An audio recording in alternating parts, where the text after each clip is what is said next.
সারা দেশে ছড়িয়ে পড়েছে রাসেলস ভাইপার আতঙ্ক। এটি একটি বিষধর সাপ।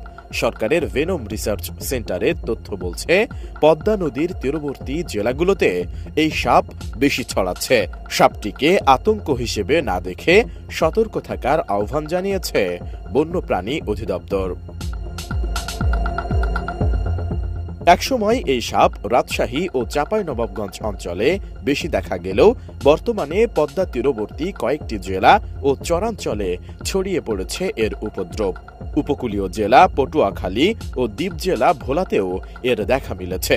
গেল 2 সপ্তাহে এ সাপের কামড়ে মারাও গেছেন কয়েকজন।